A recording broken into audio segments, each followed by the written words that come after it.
Quero convidar você a abrir a sua Bíblia. Hoje eu quero falar a respeito de milagre. Quem aí gosta de milagre? Quem está esperando um milagre? Quem quer receber um milagre? Eu tenho uma notícia boa e uma notícia ruim para você. O símbolo do Evangelho é uma cruz, não é uma escada. Então a promessa do Evangelho não é Deus realizar todos os seus sonhos. A promessa do Evangelho é Deus perdoar os seus pecados. Deus nos dar a salvação. Mas sabe, irmãos, é belíssimo. Porque o Evangelho também fala de um Deus que tem empatia para com pecadores, o qual Ele decidiu amar, e Ele realiza obras extraordinárias na nossa vida.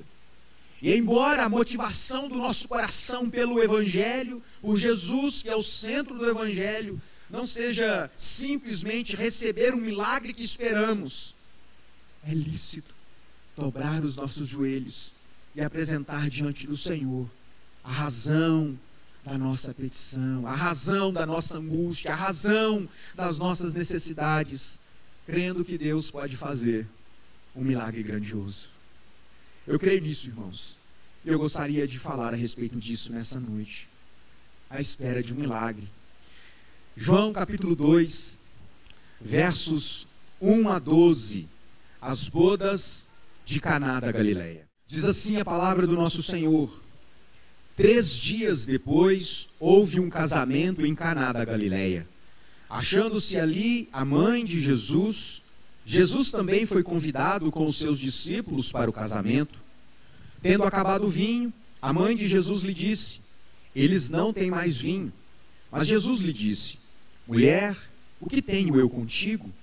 Ainda não é chegada a minha hora. Então ela falou aos serventes: fazei tudo o que ele vos disser. Estavam ali 6 talhas de pedra que os judeus usavam para as purificações, e cada uma delas levava 3 metretas. Jesus lhes disse: enchei de água as talhas. Eles as encheram totalmente. Então lhes determinou: tirai agora e levai ao mestre-sala. Eles o fizeram. Tendo o mestre-sala provado a água transformada em vinho, não sabendo de onde viera, se bem que o sabiam os serventes que haviam tirado a água, chamou o noivo. E lhe disse: todos costumam pôr primeiro o bom vinho, e quando já beberam fartamente, servem o inferior. Tu, porém, guardaste o bom vinho até agora. Com este, deu Jesus princípio aos seus sinais em Caná da Galileia. Manifestou a sua glória, e os seus discípulos creram nele. Depois disso, desceu para Cafarnaum com sua mãe, seus irmãos e seus discípulos, e ficaram ali, não muitos dias. Vamos orar. Querido Deus, é com alegria no coração que nós estamos mais uma vez diante da sua palavra. Pedimos, ó Deus, que o Senhor fale conosco por meio dela, que o Senhor, ó Deus, nos instrua nesse tempo de reflexão, que possamos, ó Deus, responder com fé a sua palavra que foi lida e agora será exposta, para o bem do nosso povo, para a glória do seu nome, em nome de Jesus. Amém. Irmãos, esperar não é fácil. Eu costumo dizer que às vezes esperar dói. Eu me lembro que no ano que eu me casei, morávamos ou fomos morar depois do casamento na cidade de Alfenas. Àquela altura, trabalhava no Cicobi, em Areado, e a Fernanda trabalhava em Campos Gerais. Então, Alfenas para nós era estratégico, porque a Fernanda ia para Campos Gerais e eu vinha para Areado. E então, todos os dias, nós pegávamos o ônibus, ela para Campos Gerais e eu para Areado, porque só muito tempo depois que nós tivemos condição de comprar o nosso primeiro carrinho. E eu me lembro, meus irmãos, como era sofrido todos os dias ter que esperar pelo ônibus. Descia ao ponto que ficava bem próximo de casa. Às vezes o ônibus passava na hora, às vezes ele passava muito tempo depois. Às vezes passava antes e eu ficava para trás. Quando não tinha que esperar muito, eu acabava chegando na hora em Areado. Mas como o banco tem hora para abrir e hora para fechar, eu tinha que aguardar o momento necessário de segurança para poder me adentrar às dependências do banco. Então eu ficava ali na rodoviária, olhando para o tempo, contando os carneirinhos. Aquilo era um tempo de angústia para mim. Eu não estava preparado para esperar o tempo certo das coisas acontecerem. Recentemente, há uns 10 dias atrás, numa dessas crises renais, eu acabei indo pela 4ª vez ao hospital, e nesse dia a dor era muito intensa. Então eu cheguei ali, a Fernanda me levou, na verdade o Edilson me levou esse dia, e quando eu fui passar pela triagem, a moça, a enfermeira, detectou que além da cólica eu estava com pressão altíssima. Então eu teria que tomar uma medicação para conter a pressão alta, sob pena de outras questões que familiarmente eu estou exposto, como AVC, que é comum na minha família, eu preciso controlar muito bem a pressão, para que só depois eu pudesse tomar a outra medicação. E então eu fui encaminhado e medicado e aguardando a minha pressão estabilizar, sem perceber, irmãos, por causa da dor, eu fiquei passando um pé no outro, sem perceber. Ocorre que quando eu percebi a pele do meu pé esquerdo, da lateral do meu pé esquerdo, havia sido desfeita e está queimado até agora.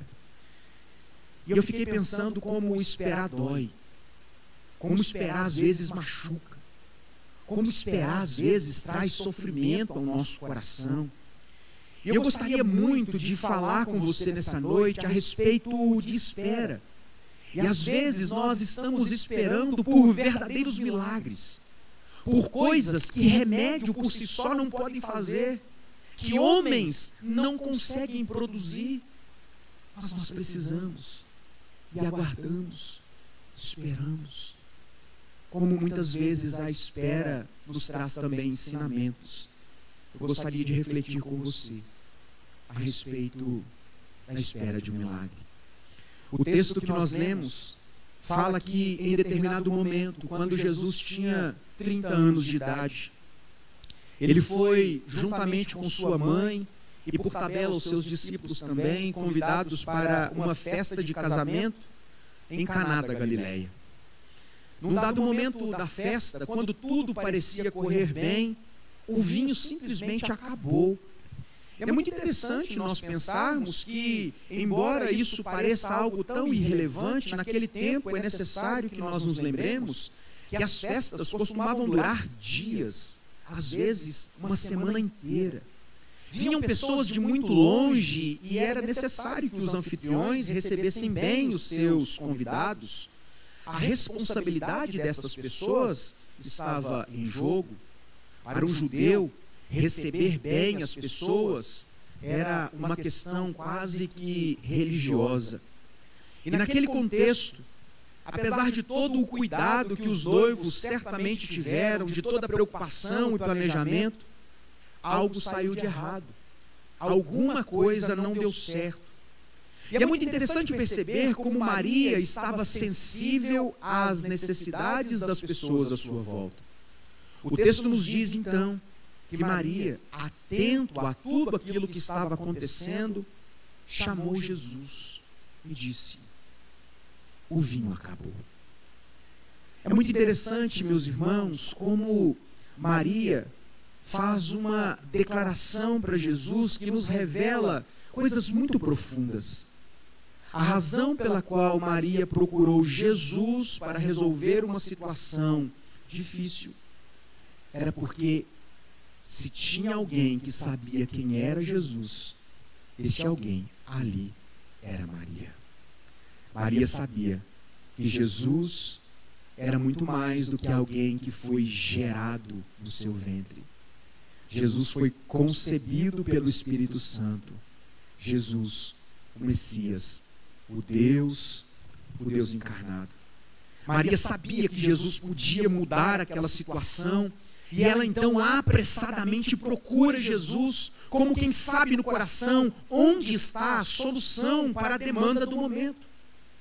E então, apesar da boa intenção, apesar da fé no coração, Maria é confrontada com uma palavra de Jesus, e eu imagino que pela atitude dela inesperada, quando Jesus disse: mãe, Maria, mulher, ainda não é chegada a minha hora. Isso também nos revela algo de importante. Isso nos faz pensar que Deus tem um tempo específico para fazer as coisas. Que Deus tem a hora exata de realizar os seus feitos na nossa vida. E é muito interessante que, ao ser confrontada com uma resposta que não era a mais desejada, a esperada, Maria continua respondendo com fé. E embora naquele momento a resposta para o seu pedido fosse um não, com cara de que espere mais um pouco, Maria procura os servos e dá uma ordem para eles: obedeçam aquilo que Jesus disser. Maria sabia que, embora Jesus não fizesse naquele momento, no momento em que ela pediu, se ele quisesse, no tempo dele, ele poderia socorrer os noivos naquela situação. A narrativa continua e o texto nos apresenta então, não sabemos exatamente quanto tempo depois, Jesus se dirige aos servos pedindo que eles enchessem alguns vasos que eram usados para rituais de purificação. Os judeus, eles costumavam lavar as suas mãos, lavar os seus pés, então haviam recipientes que continham água para que eles pudessem se purificar ali. Era comum que naquelas talhas houvesse água. E Jesus então dá uma primeira ordem para aqueles servos: encham essas talhas. Era lógico servos fazer aquilo que eles são pagos para fazer. Eles encheram talhas que continham água de água até a boca. Depois Jesus dá uma ordem desafiadora para aqueles servos: leve agora ao mestre-sala.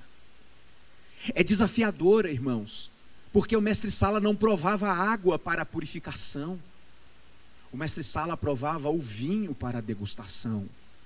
Aqueles servos sabiam que eles tinham colocado naquele recipiente era água, mas agora são expostos a uma ordem que desafia a lógica, que desafia a esperança. Levem para o mestre-sala. Assim como Maria, eles obedecem. Mesmo quando obedecer, aparentemente não parece fazer sentido. É como Deus dizendo para Moisés, quando estavam diante do Mar Vermelho, e Moisés diz: Senhor, e agora? Nós não temos para onde fugir. Atrás de nós o exército de Faraó, na frente o Mar Vermelho. E Deus então diz para Moisés: por que clamas a mim, Moisés? Diga ao povo que marche. O mar se abriu e eles passaram. A água foi levada e foi experimentada pelo mestre-sala e constatou-se que aquela água fora transformada no melhor dos vinhos daquela festa. Irmãos, o texto termina dizendo qual foi o propósito de Jesus transformar água em vinho numa festa de casamento.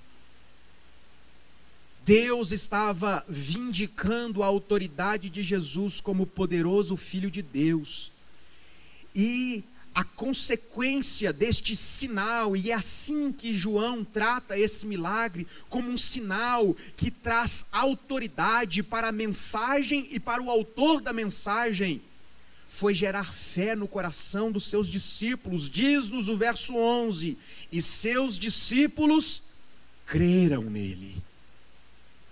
Depois, Jesus vai com sua mãe e seus discípulos para Cafarnaum.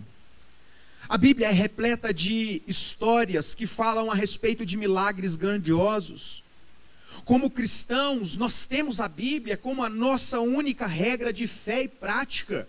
Por isso, irmãos, nós acreditamos em milagres. Sim? Sim ou não? Sim, nós acreditamos em milagres. E a pergunta que eu faço aos irmãos nessa noite: por qual milagre você tem orado? Pelo que você tem esperado? Existe alguma coisa na sua vida que parece algo impossível? Eu sei que, com certeza sim, todos nós enfrentamos dilemas, Todos nós enfrentamos lutas, todos nós esperamos por alguma coisa, às vezes verdadeiros milagres, situações com as quais nós não sabemos lidar, e muitas vezes nos sentimos paralisados, porque não conseguimos enxergar uma solução aparente. Por isso, eu gostaria de chamar a sua atenção para 3 lições importantes, a respeito de 3 atitudes importantes que nos ajudam a esperar a intervenção de Deus na nossa vida com fé. Em outras palavras, eu gostaria de destacar aqui 3 atitudes necessárias quando nós estamos esperando um verdadeiro milagre de Deus. Em primeiro lugar, aprenda a esperar o tempo de Deus e não tenha pressa. Como nós somos apressados, como nós somos ansiosos, como nós somos agitados. O verso 3 nos diz: tendo acabado o vinho, a mãe de Jesus lhe disse: eles não têm mais vinho. Imediatamente, Maria procura Jesus, ansiosa para ver Jesus resolvendo aquela situação. É muito interessante, meus irmãos, que Jesus responde Maria de uma maneira que todos aqueles que esperam uma intervenção de Deus não gostaria de receber.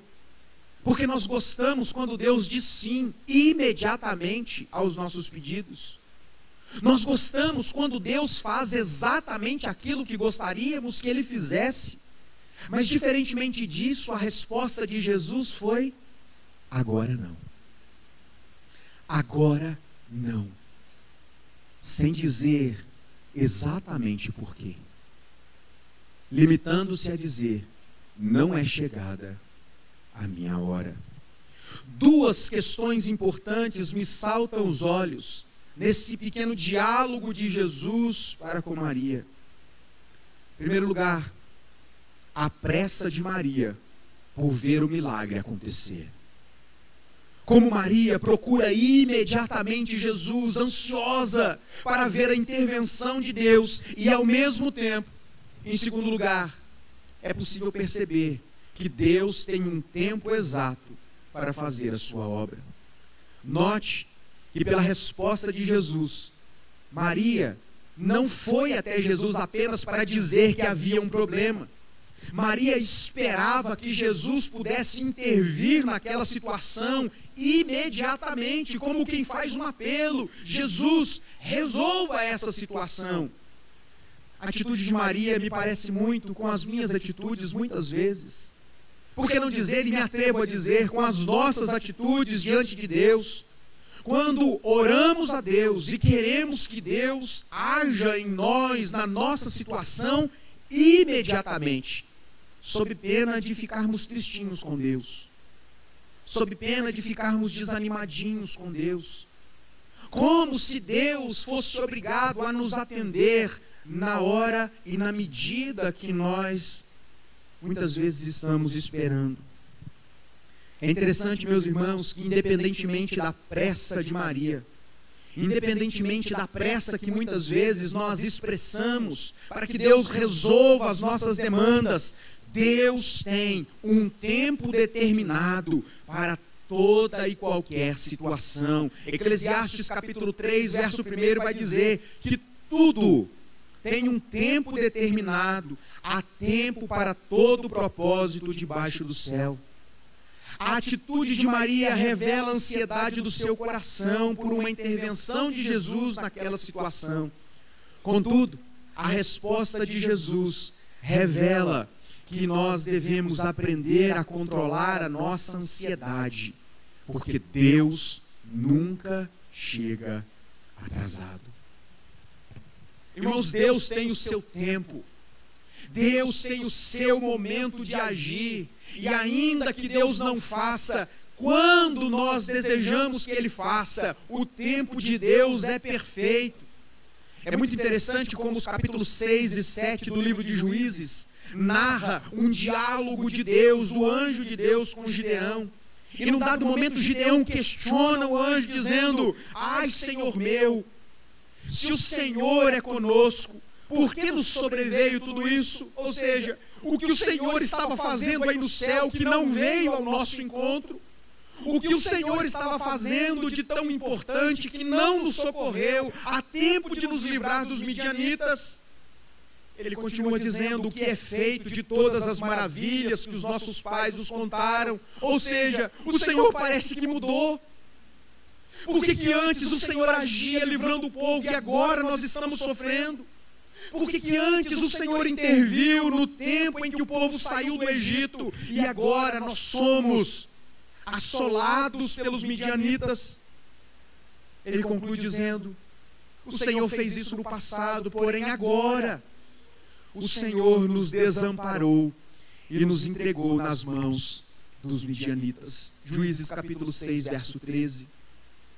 Irmãos, quando nós temos dificuldade de aguardar o tempo de Deus, nós incorremos no erro de Gideão em pensar que Deus se atrasa. Gideão colocou na conta de Deus o mal que eles estavam passando. E embora tudo aquilo estivesse nos planos de Deus, era resultado do afastamento do povo de Deus. Por causa da idolatria que havia se instaurado no povo de Deus. E Deus então toca na ferida, falando a Gideão, você vai libertar esse povo, mas antes arrume a sua casa. Derrube o poste ídolo de Baal que está lá na pracinha da propriedade do seu pai. E depois eu farei uma grande obra. Meus irmãos, o fato de precisarmos de um milagre não significa que Deus não está agindo. Deus não está em silêncio. Deus não está ocupado demais para não te atender. Deus tem um tempo específico para agir. Por isso, nós precisamos aprender essa primeira lição. Deus tem o seu tempo. Nós não podemos ter pressa. Em segundo lugar, lembre-se que Deus é poderoso. É muito interessante, irmãos, que mesmo diante de situações que aparentemente não faziam sentido continuar crendo, tanto Maria quanto aqueles servos creram, obedeceram, fizeram a sua parte. Quando Maria chega até Jesus e Jesus diz agora não, Maria continuou crendo no coração que se Jesus quisesse, ele poderia resolver aquela situação. Lembre-se, portanto, Deus é poderoso. Verso 5, então falou ela aos serventes, fazei tudo o que ele vos disser. Ou seja, ele pode não fazer agora, mas eu creio que se ele quiser, ele pode fazer. Se por um lado, a primeira atitude de Maria denota ansiedade, por outro, nós percebemos, irmãos, a fé que Maria tinha no coração de que Jesus poderia fazer algo extraordinário. Se por um lado, em primeiro lugar, ela parece precipitada, por outro agora, ela parece alguém que, como Abraão, crê contra a esperança. Continua acreditando apesar das circunstâncias. Depois dessa resposta, ela se dirige aos discípulos, aos servos, dizendo, obedeçam o que Jesus fizer. Porque se caso ele der alguma ordem, com certeza a situação poderá se transformar. Pense consigo mesmo. Quantas vezes nós lemos a palavra de Deus, nós aprendemos a respeito do fato de que Deus pode fazer todas as coisas, e não cremos de fato que Deus pode fazer todas as coisas. Ou se cremos com o nosso pensamento, agimos diferente com as nossas atitudes. Quantas vezes nós agimos como quem duvida que Deus pode fazer o milagre? É muito interessante que Paulo, escrevendo a sua carta aos Efésios, no capítulo 3, verso 20, ele diz, ora, aquele que é poderoso para fazer infinitamente mais tudo o que pedimos ou pensamos, conforme o poder que opera em nós, A Ele seja a honra, a glória em Cristo Jesus, por todas as gerações, para todos sempre. Amém. Deus é poderoso para fazer infinitamente mais do que tudo que nós pedimos ou pensamos. A questão é se nós cremos nisso. Você crê que Deus pode transformar a sua situação? Você crê que Deus pode mudar a realidade da sua dificuldade?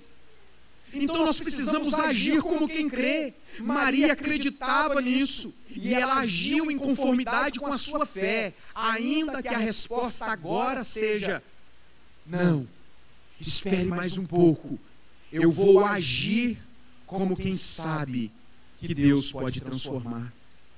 Será, irmãos, que diante dos milagres que nós necessitamos, nós temos agido crendo e confessando que Deus é poderoso para fazer algo que para nós é impossível?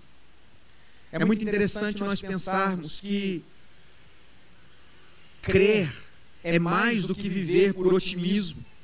Crer é confiar que Deus pode fazer, apesar das circunstâncias contrárias.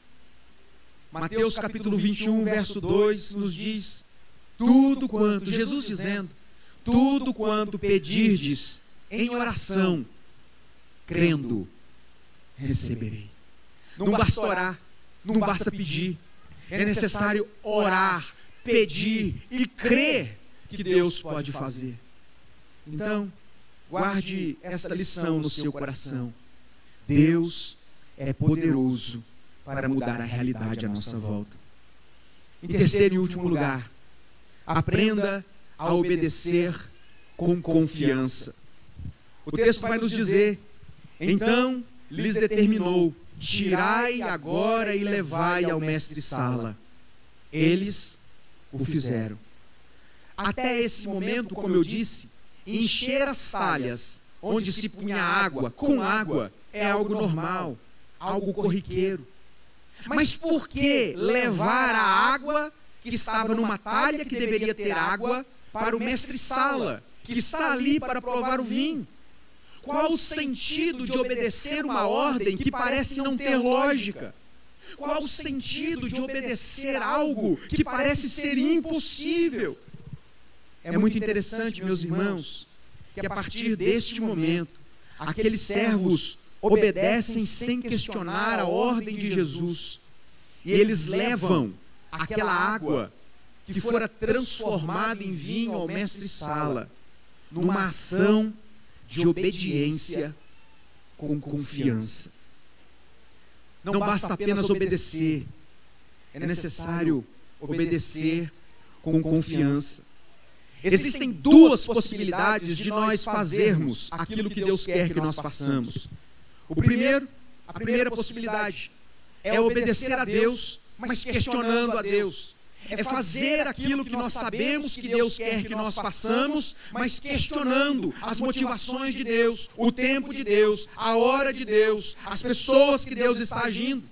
Não basta obedecer, o texto nos ajuda a entender que é necessário obedecer com confiança. Aqueles servos não questionaram a ordem de Jesus, eles simplesmente fizeram aquilo que Jesus os ordenou. Quando nós precisamos de um milagre de Deus nas nossas vidas, a atitude de obedecer com confiança é um grande desafio. Eu me lembro daquele evento descrito em Mateus capítulo 14, verso 22, quando Pedro é autorizado a andar por cima das águas. E é muito interessante, meus irmãos, que Pedro pede para Jesus autorizar, Jesus autoriza, e ele obedece. Ele anda sobre as águas. Mas no momento em que Pedro começou a observar como aquilo parecia ser impossível, como as ondas pareciam ser fortes, como a água parecia ser aterrorizante, o vento muito forte, o texto diz que ele começou a afundar. Ele estava obedecendo, mas faltou-lhe confiança. Nós precisamos obedecer a Deus, mas crer no coração que Deus está conosco, que é por causa da presença dEle que nós esperamos uma ação extraordinária. O mesmo acontece conosco, meus irmãos, quando na nossa vida nós caminhamos e nós prestamos mais atenção às dificuldades do que no poder de Deus em reverter situações impossíveis. Qual é a situação impossível que você está enfrentando? Qual é o caso impossível da sua vida? Qual é, meus irmãos, a situação que você tem tido pressa para que Deus te socorra? Nessa noite, nós somos convidados e desafiados a responder com fé diante de Deus: Senhor, eu não tenho condições, mas eu quero crer no coração que, se o Senhor quiser, o Senhor é poderoso para transformar a realidade da minha vida, para transformar a dificuldade que eu estou enfrentando. A minha esperança, meus irmãos, é que Deus nos ajude a esperar o tempo dele, a crer que ele é poderoso e também a obedecer com confiança, crendo que Deus está no controle de todas as coisas. Você tem um milagre que Deus precisa fazer na sua vida, irmão? Eu tenho. Não é a cólica renal, não são as pedras do meu caminho.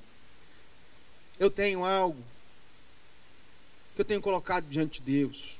Eu não tenho condições. E se você tiver alguma coisa que você deseja colocar diante do Senhor, eu quero desafiar você para que oremos juntos. Meus irmãos, não é a oração do pastor, não é a imposição de mãos dos presbíteros, mas é o poder de Deus que age com a manifestação de fé. Eu quero convidar você a dar um salto de fé. Qual é o impossível do seu coração? Qual a situação pela qual você já desanimou?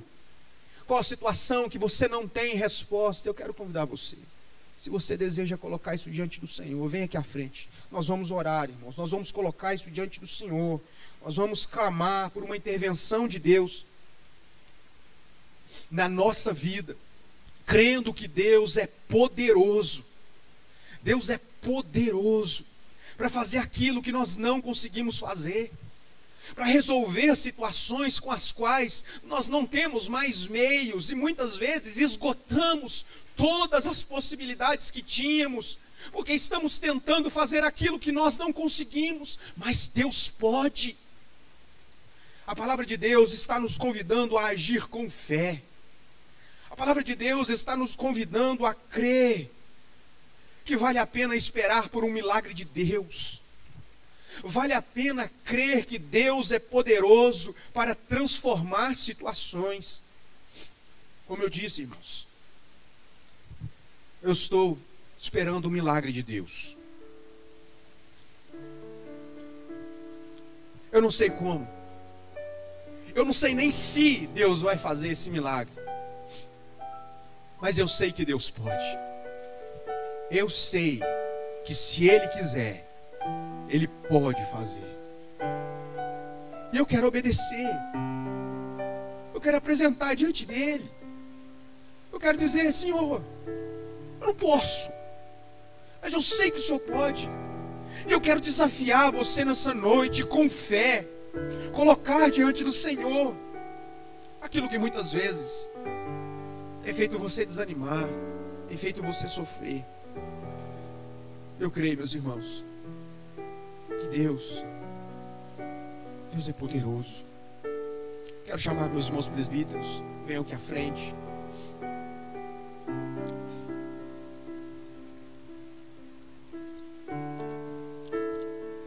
Vai orando, vai colocando diante do Senhor. Quem sabe parece impossível para você a conversão de um parente que você ama. Quem sabe parece impossível para você a situação do seu trabalho. Quem sabe o seu casamento está impossível. Quem sabe? Deus é poderoso. Deus é poderoso. Quero chamar os presbíteros aqui à frente. Nós estaremos orando, irmãos, por vocês, impondo as mãos, crendo que Deus é poderoso para transformar, para te dar um milagre. Nós queremos comemorar os milagres de Deus. Nós queremos celebrar a ação de Deus extraordinária na nossa vida.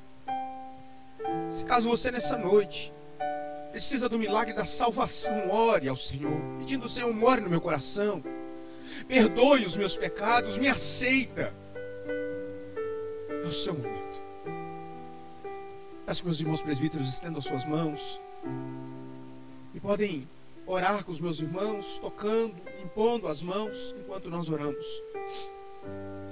Deus querido, nós te agradecemos, Pai, porque nós podemos nos achegar à tua presença. Obrigado, ó Deus, porque nós podemos clamar a um Deus que é poderoso para transformar situações. Obrigado, ó Deus, porque o Senhor nos concede o privilégio de nos derramarmos na sua presença. Obrigado, ó Deus. Obrigado, Pai, porque o Senhor não se atrasa.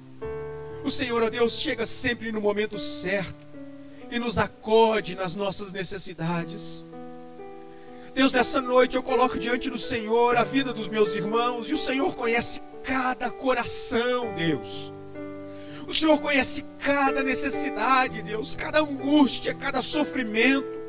Deus, em nome de Jesus, são situações intransponíveis, são gigantes invencíveis, mas nós cremos que o Deus que derrubou Golias na mão de Davi pode transformar situações. E por isso, Pai, eu peço em nome de Jesus, realiza, Deus, milagres, transformações, restaurações, dá, ó Deus, direcionamento aos meus irmãos, traz cura física, Deus, emocional, espiritual.